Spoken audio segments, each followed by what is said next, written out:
Hey guys, my name is Spencer Plumley, and I want to take this opportunity to welcome you to Theology II here at Midwestern Baptist Theological Seminary.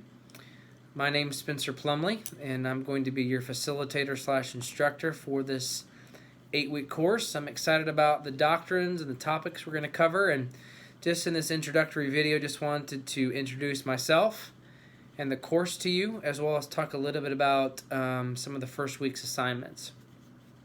Like I said, my name's Spencer. In addition to serving as an adjunct faculty member at Midwestern, I am a pastor of a church, a senior pastor at First Baptist Mansfield, which is outside the DFW area, south of Arlington. I've been at this church about 45 days. I previously served for 5 years in Osage Beach, Missouri, in the central Missouri region at Riverview Baptist Church as a senior pastor. I've been teaching at Midwestern for a couple years now, and I've enjoyed it. I'm married to Shelly, and we have 3 kids. Seth is 8, Noah is 5, and Paige is 2.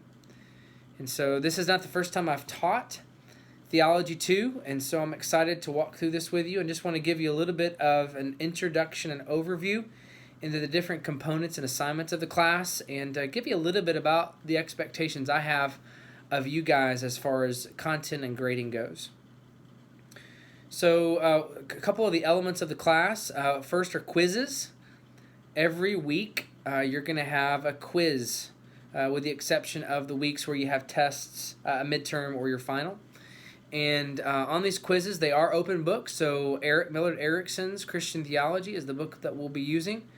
I want to encourage you as you're reading through those to read, taking notes, because that'll come in handy as you're doing your quiz work. Because the quizzes are open books, I'm really looking for clarity as you answer the questions. I'm looking for some substance and content. Really a couple of sentences is really not sufficient. You should think more 2 to 3 paragraphs for each question, and really just looking, can you relate the concepts you're reading about clearly and cogently in writing through this online medium, okay? So make sure you take advantage of that. Second thing are discussion board posts. Now this is a little tricky because you need to read the syllabus carefully. Every Tuesday night by midnight, your base post, your base response to the prompt for that particular week is due. Now what I'm going to try to do in our weekly videos is I'm going to try to give you some insight about kind of things you should focus on. And so at the end of this video, I'll circle back around and talk about this first week's discussion board post and some of the things that you really need to pay attention to and focus on. But what you're doing is that base post is coming in by Tuesday night, and then between Tuesday and Sunday night, you need to respond to 2 other classmates. Now, in your response, it needs to be more than good job or well done or I agree. It needs to be some kind of substantive interaction. Maybe it's a point of clarification or an additional question that kind of sparked in your mind after reading somebody's response. And the goal is that by Sunday night, you're not only responding to 2 people, but that you're responding to questions people ask of you. Now, I understand if somebody asks a question of your post Sunday night at 11:55 p.m., that you may not have it responded to by Monday morning. But make it your effort to try to respond to people to spur on dialogue. Third, and I mentioned this a moment ago, are tests and midterm. The midterm test and the final. There are study guides in Canvas that you should make available.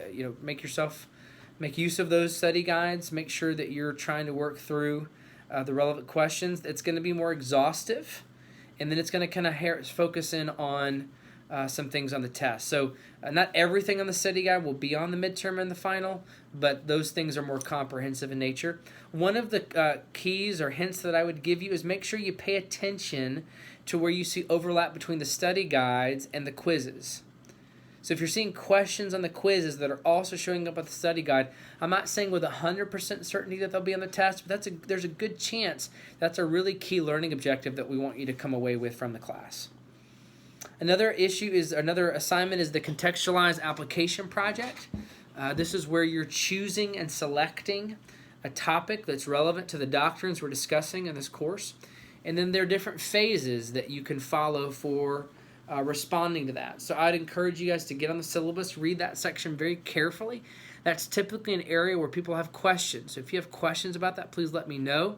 There's a course map that shows you that by week 2, so not a week from today, but 2 weeks from today, you need to have your topic and your basic bibliography for that topic into me. There's a place in Canvas for you to do that, but I need to be reviewing that. If you already have questions about your topic, let me encourage you to go ahead and email me those now.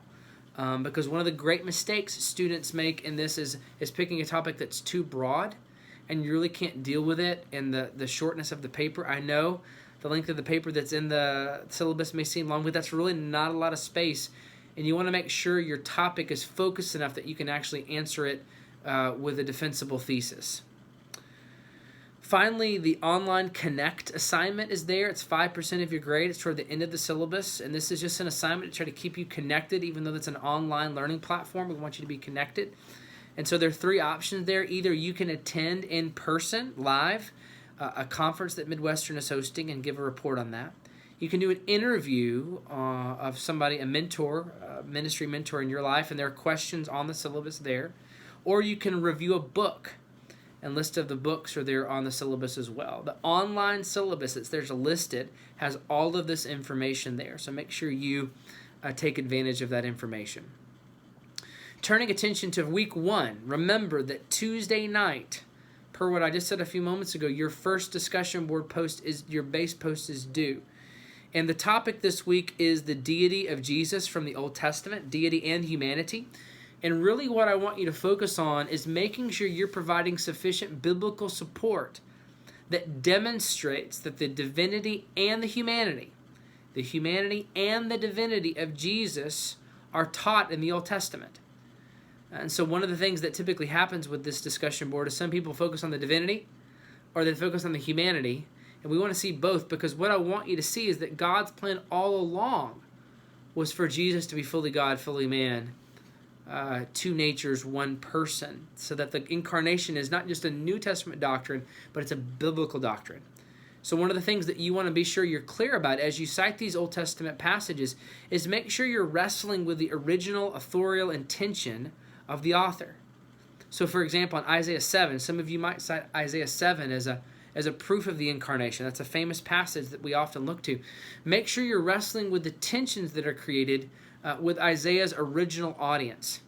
I want you to work through the theological kind of flashpoints that are connected to citing that doctrine, citing that passage as support of that doctrine, as the New Testament does, but really want you to work through what was Isaiah's understanding at the time that he wrote that. Again, I'm so excited you're taking this course. If I can do anything to help you, I'm available via email. I'm going to try to give you some really quick early feedback early on in the course so you can kind of see where you stand.